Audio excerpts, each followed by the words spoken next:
Good morning, everybody. Good morning, good morning, good morning. It is Tuesday, March 21st, 2023. Welcome to the morning devotion. We're glad you're here, glad you're watching, glad you're listening.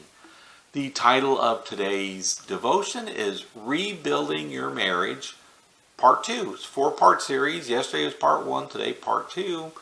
So yesterday was really the step was get to know each other better.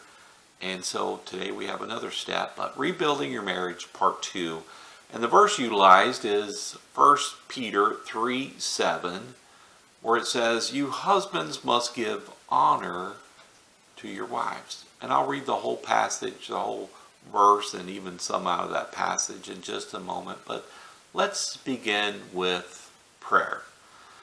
Dear Heavenly Father, we praise you. Oh, you are good. You are good to us, and we thank you for your blessings poured out on us. Oh, you're so good. We give you glory and praise. We worship you, but we thank you for these lessons on rebuilding our marriages, because we can struggle in them. We can make mistakes. We can turn it into ourselves rather than focusing on the other person. So Lord, help us to walk in your way, to walk in the ways everlasting, to walk in the ways of righteousness.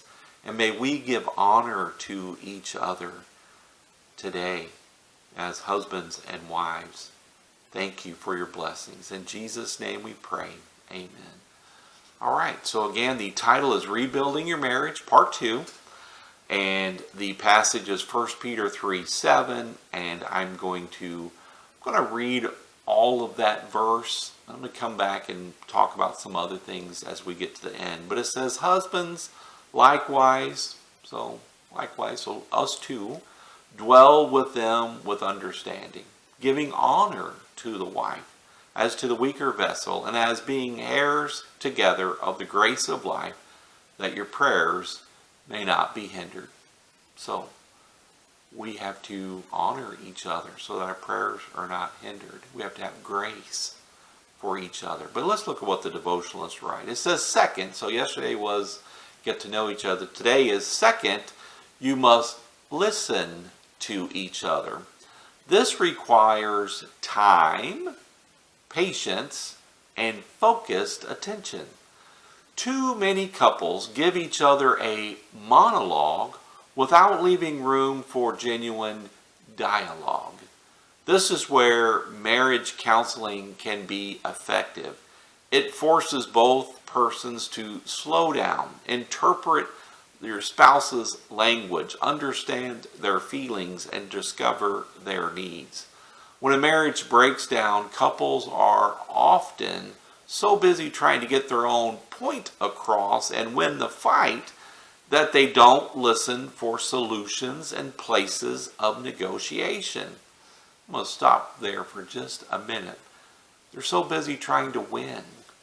So in James chapter 4, it really talks about that. It says, where do wars and fights come from?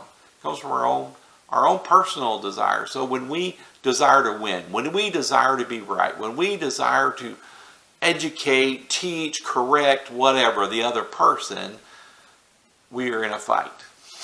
We're just setting ourselves up for it.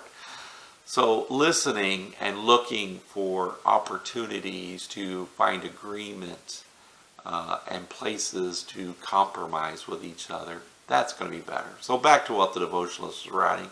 It says, divorce would be less common if we would listen with open hearts rather than closed minds.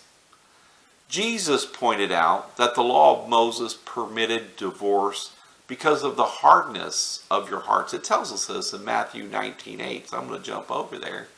And it says that specifically. He said to them, Moses, because of the hardness of your hearts, permitted you to divorce your wives. But from the beginning, Adam and Eve, it was not so. It was never designed. Divorce has never been designed by God. Marriage has been designed by God. So back to what the devotionalist was writing. It says this means their hearts would not melt to the level of understanding and place of negotiation for the relationship to work.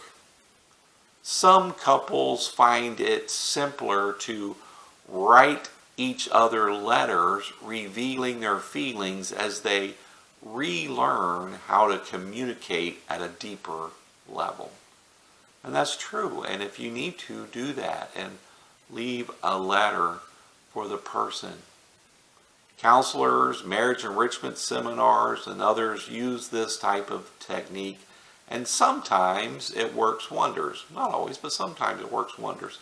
By putting your feelings down on paper before expressing them, you get to do some things. You get to ask yourself, number one, is this how I really feel? Is it how I really feel? Second thing is this how I want to express my feelings? So is this what I want the other person to hear? Am I saying too much? Am I just puking on the person through a letter? Or am I saying too little? Am I holding back so much information that they can't possibly learn or understand? Here's the thing. Unloading on your mate may be a catharsis for you, may make you feel better. But what if it buries the other person? What if it just buries them? Well, these are some of the questions you must ask in order to rebuild your marriage. And if you both pray and keep your hearts open, God will help you do it. You have to listen to each other. And here's some key elements. First of all, God has to be the center of your life. When your relationship with God is as strong as you can kind of get to that place today, wherever you are in that relationship, because it grows over time. Wherever it is, it's going to be better later. Not because of what we do, but because of what He does in our lives. But as we draw closer to God, we are going to have more love in our hearts, more love in our minds, more understanding, more patience, more joy, more peace, more kindness, more gentleness, more goodness, more faithfulness, more self-control. We're going to have more. If you recognize those are the fruits of the Holy Spirit talked about in Galatians 5:22 and 23.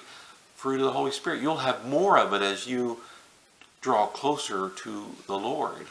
And so that's going to make an impact. But here's the thing that Wendy and we spent much time doing this, but we read the Bible together. Because here's the thing, we've taken a class called Love and Respect, and when you kind of learn, one of the elements you learn in that is girls use pink megaphones and pink hearing aids and pink glasses, and guys use blue megaphones and blue hearing aids and blue glasses. And so a woman can say something and we just don't hear it the way they say it because they're using a pink megaphone and we have blue hearing aids. Or we don't see it the way they see it because we have blue glasses and they have pink glasses. So everything really is different. And that's one of the key elements we learn in that program, Love and Respect. So I encourage you to take that class together with your spouse. But so there's this differencing of things. But here's the thing. If you'll spend time, an hour, 2 hours, with your spouse, if you both love God, here's how to have communication.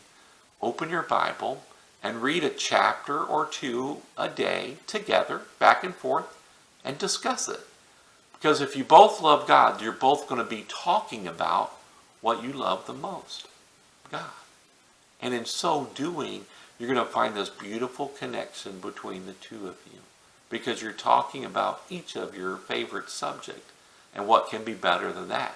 We may not all have subjects that we agree with. She may like English and you like math. Or she may like cooking shows and you like car shows.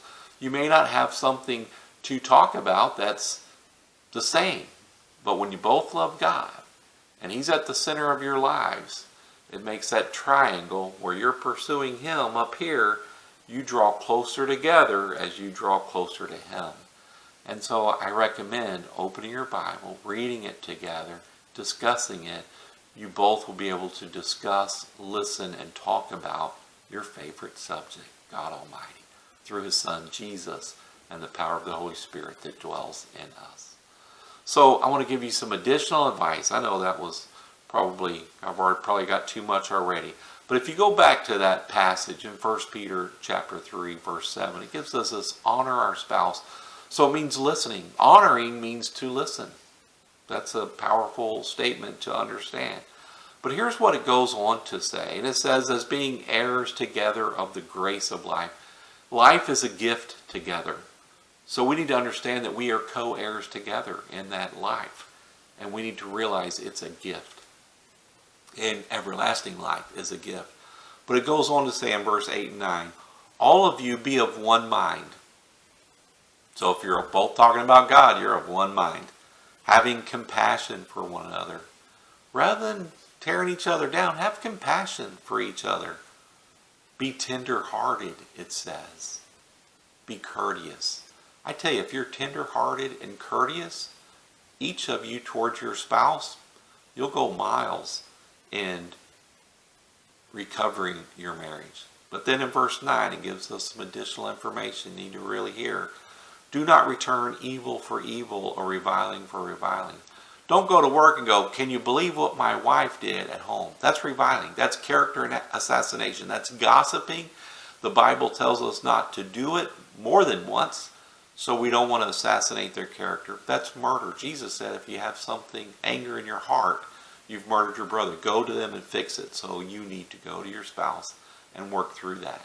And the same thing, when your spouse says something to their friends and then you hear back from them and, oh, well, I'm going to go say what that person's like. And pretty soon you're reviling each other. You're assassinating each other's character. But it goes on to say in verse 9, but on the contrary. So don't do that. Don't exchange evil for evil. Don't go, oh, well, she was rude to me, so I'm going to be rude to her. She didn't talk to me, so I'm not going to talk to her. He did this, so I'm not going to do that. Don't do that. But it says, but on the contrary, blessing. Bless the other person, knowing you were called to this. Knowing you were called to be a blessing to the other person. That's your job. As Christians, that's our job, to bless the other person. That you may inherit a blessing. I pray this helps you in your walk today, in your marriage today. Focus on God. That's the biggest thing we can do. But here's this priestly blessing. As we sign off this morning, we want to give you this priestly blessing as it was given out. And it says, the Lord, it's Numbers chapter 6, verses 24 to 26. The Lord bless you and keep you. The Lord make his face shine upon you and be gracious to you. The Lord lift up his countenance upon you and give you peace. God bless you, everybody. Thanks for watching.